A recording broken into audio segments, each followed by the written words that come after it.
그다음에 해외 진출 모멘텀을 확보하고 있는 이제 의료기기, 그다음에 또 테마성이 이제 의료 AI 쪽에 집중하는 그런 또 전략도 필요하겠습니다. 예, 이번 이슈 JP 모건 헬스케어 컨퍼런스에 대해서 이야기를 나눌 때 지금 주요 회사인 삼성 바이오로직스하고 그리고 셀트리온을 이야기 드린데 그 외에도 제약 바이오의 여러 회사들이 있지 않겠습니까?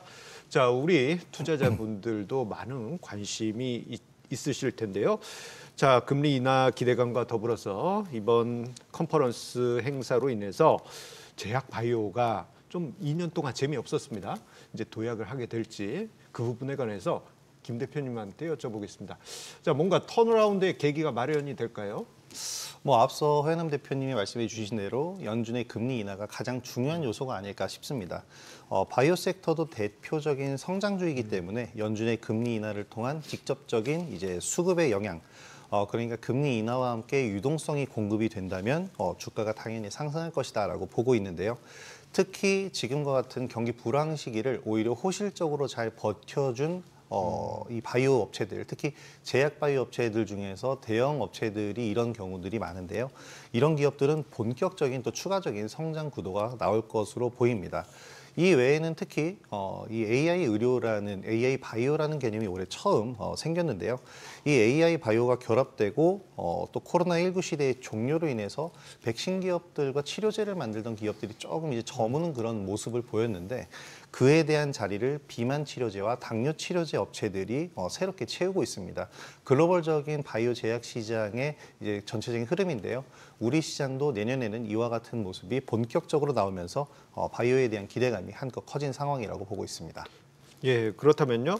자, 허 대표님께서는 제약 바이오 섹터에 대해서 혹시 어떻게 보고 계십니까? 네, 우선 앞서 말씀드린 대로 이제 중장기적으로는 이제 이런 금리 인하 기대감이 이제 긍정적인 공간을 형성했기 때문에 조금 손실 구간에 있으신 이제 분들은 지금 나오실 필요는 없습니다. 오히려 1차 기술적 반등 코스닥 기준으로 했을 때는 이제 930에서 950선까지는 한번 끌고 가는 전략도 필요하고 또 반대로는 이제 트레이딩 관점인데 이런 탄력성 면에서는 아직은 더 좋아진 건 없다. 나빠진 게 나아진 거지 시장을 주도하는 쪽은 아니기 때문에 오히려 비중을 축소하는 전략, 보유 종목들의 이제 비중 축소 전략이 조금 더 바람직하다고 볼 수가 있겠습니다.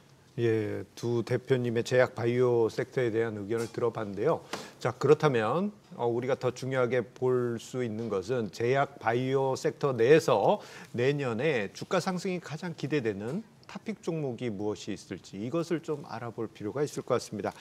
자, 허 대표님, 네. 제약 바이오 섹터에서 이 종목에 관심을 갖는 게 뭐라고 할까 우리가 투자할 때 상대적으로 기회가 될 수 있겠다는 종목이 있다면 무엇이 있을까요? 네, 앞서 이제 트레이딩 관점의 이제 중요성을 설명을 드렸는데 현재 이제 이런 제약 바이오 종목군 중에서 조금 탄력을 확보할 수 있는 상승 추세를 유지하고 있는 종목군들이 뭐 코어라인 소프트, 그리고 보로노이, 큐로셀, 큐리옥스 바이오, 펩트로 이 정도입니다.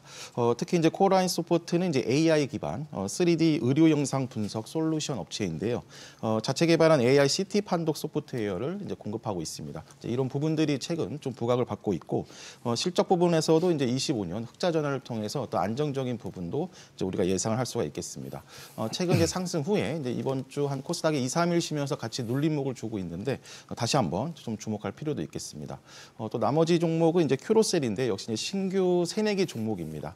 역시 좀 지수 변동성에도 불구하고 이런 정고점 박스권 상단까지 이번 주 한번 시세를 주고 있습니다. 다시 한번 좀 신고가 랠리까지도 우리가 좀 주목할 수 있는 부분인 점을 고려했을 때 한 하루 이틀 가격 조정을 준다면 다시 또 접근도 필요하겠습니다. 예, 허인남 대표님의 두 탑픽 종목 들어봤고요.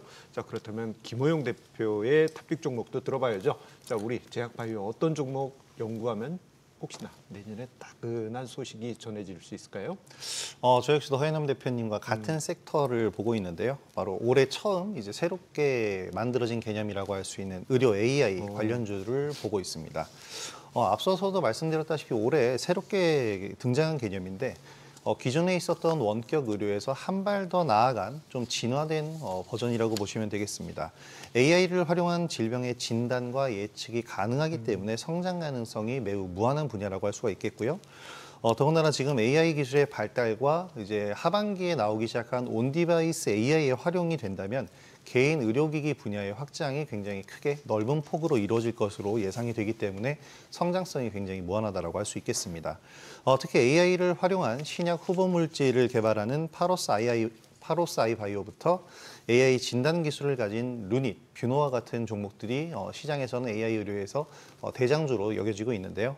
올해 주가는 굉장히 크게 상승을 했었습니다. 상반기 때는 시장의 주인공이라고 할 만큼 크게 상승했다가 지금 현재 쉬고 있는 종목들이 대부분인데요. 내년에 다시 한번 상승 가도를 달릴 수 있을 것으로 보고 있습니다. 예, 이번에 JP모건 헬스케어 컨퍼런스를 통해 가지고 제약 바이오 그리고 의료 업종에 관한 이야기 나눠보았습니다. 두 분의 전략 참고하시기 바라겠고요. 여러분들의 투자에 도움이 됐길 바랍니다. 그리고 주식에 대한 유익한 정보 카카오톡 채널을 통해서도 만나보실 수 있습니다. 백발백중 화요일을 검색하신 후 친구 추가하셔서 다양한 정보 얻어가시기 바랍니다.